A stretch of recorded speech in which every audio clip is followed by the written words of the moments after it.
Welcome everyone to another episode of Pros Pro Bono Meets the Client.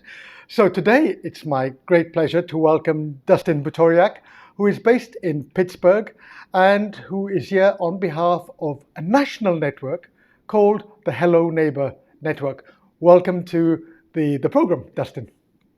Thanks for having me, Andrew.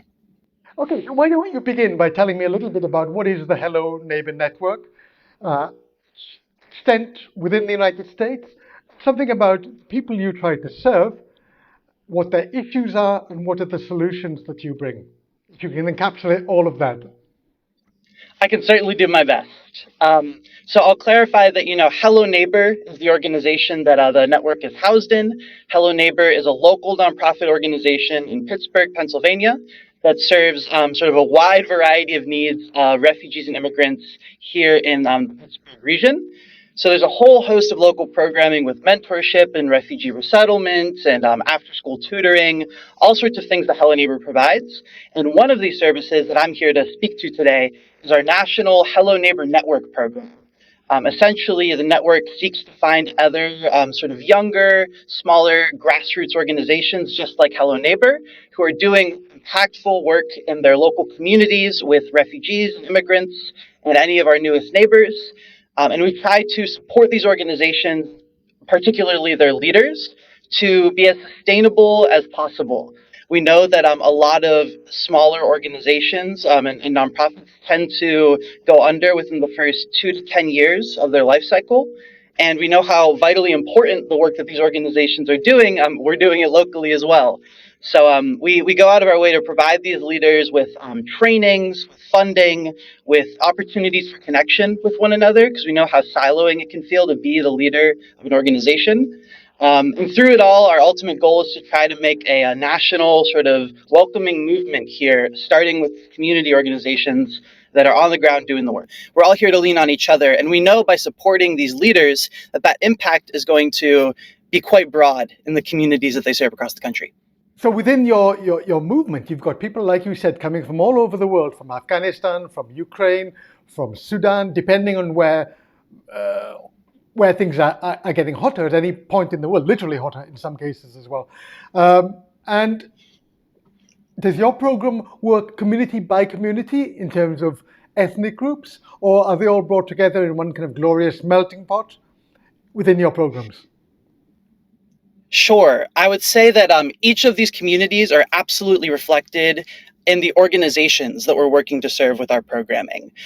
These organizations are working, on the southern border with folks who are trying to migrate into the U.S. or in different, hotspots across the country, or in their local communities where there isn't a strong resettlement system, and they still identify needs of refugees and immigrants in their communities. So absolutely, Afghans, Ukrainians, Syrians, all of these sort of large groups of, refugees or immigrants you might hear about on the global stage are very realistically reflected in our community. There are leaders themselves who were refugees who decide to step up and start their own organization to support people in their community as well. So, it might not be as direct as a community program where you're working on the ground with folks, but we meet leaders and we see these people across the United States and we hear their stories. So they're absolutely here and present in our network. And, there are certain needs that are, unique. We have a resilience grants program in the network where we're able to partner with other funding, agencies or institutions to give sub-grants to our members in the areas of most unique need. So it might be hard to get, a couple $1,000s to support volunteers in your organization. That might not be an area that local funders want to work with, but we know that's a need across the board to build these communities. So that's another way where we're able to sort of target the needs of this community of leaders and organizations and try to provide the most direct support that we can.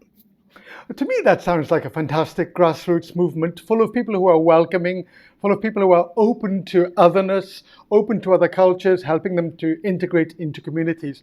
Would you say, and this is maybe a difficult question to answer, would you say that is reflected at the national level?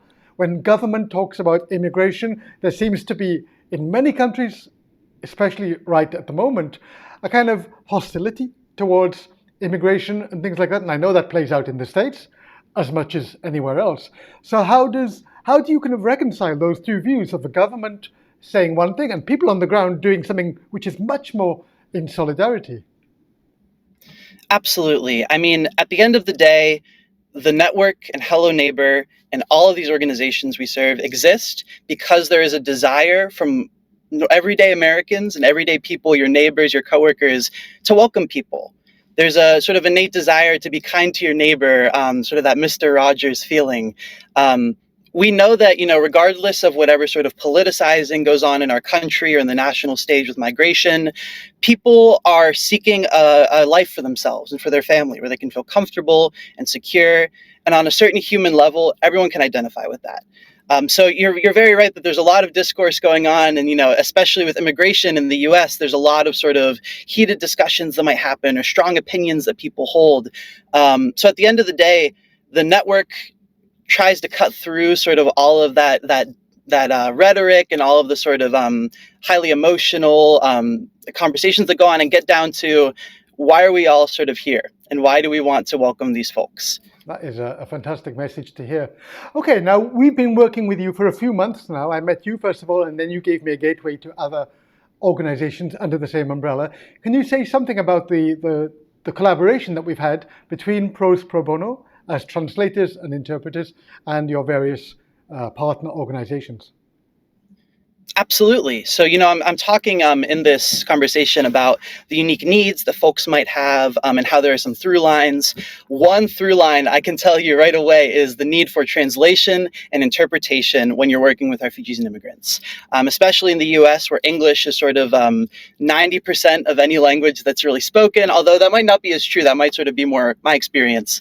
There's a really high need to make sure that the folks that you're working with and the people you're trying to welcome know what you're communicating to them and know if they're agreeing to things or asking questions, what exactly is being said.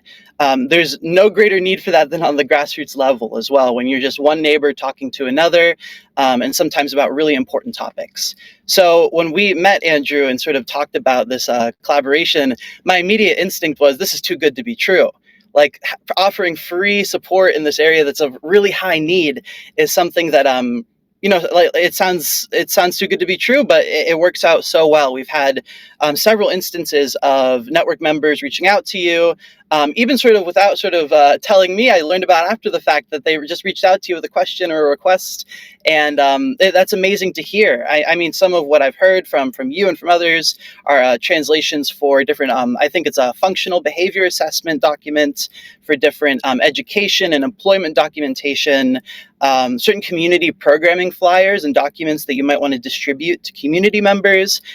These are all sort of maybe small things in the grand scheme of things, but whenever you look at all of the needs that are being addressed by these documents and by these translations, the impact is quite immense, and it takes a load off of these organizations that already arguably have far too much on their plates to be expected of any sort of community movement. So, across all of these different needs that I've heard about and across all of the examples of the network working with Pros Pro Bono, to anyone listening to this, it's not too good to be true. Andrew's an amazing partner. This work is amazing, and we're just so grateful that we've been able to collaborate and continue to do so. Well, that's a great note on which to end. Thank you very much for your time, Dustin, and for being such an articulate spokesman for your movement and for the network which you serve. Thank you. Thanks, Andrew.